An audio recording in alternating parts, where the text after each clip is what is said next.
国际新闻来看，美国一架 UPS 的飞机伫肯塔基州的机场要起飞时摔失事，目前知影已经造成7个人死亡。美国联邦航空总署甲国家运输安全委员会嘛展开调查。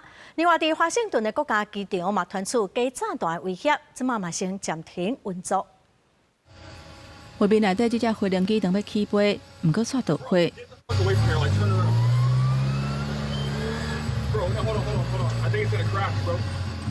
这架 UPS 的飞机顶悬载3个人，车是伫肯塔基州路易维尼机场，当要起飞就倒火，了后规个爆炸。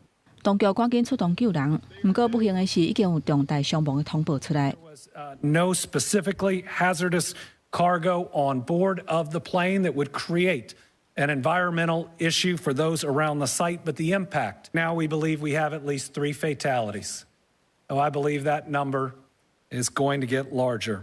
We have at least 11 injuries, some of them very significant.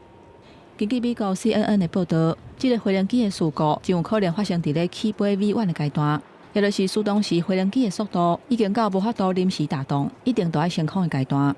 因为这架飞行机要飞去夏威夷，要飞超过8点钟，所以飞行机顶的油是满的，差不多有38000加仑。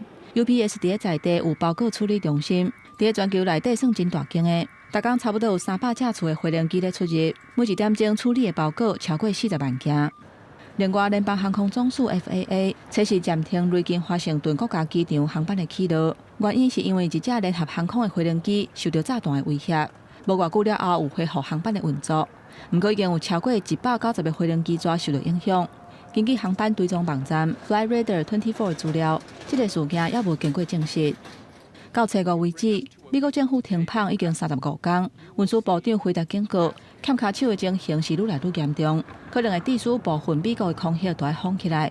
美国政府若持续停跑，到时就会看到大规模航班慢分甲取消，因为空中交通管制人员无够，无法度来应付。公司新闻黄文玲编译。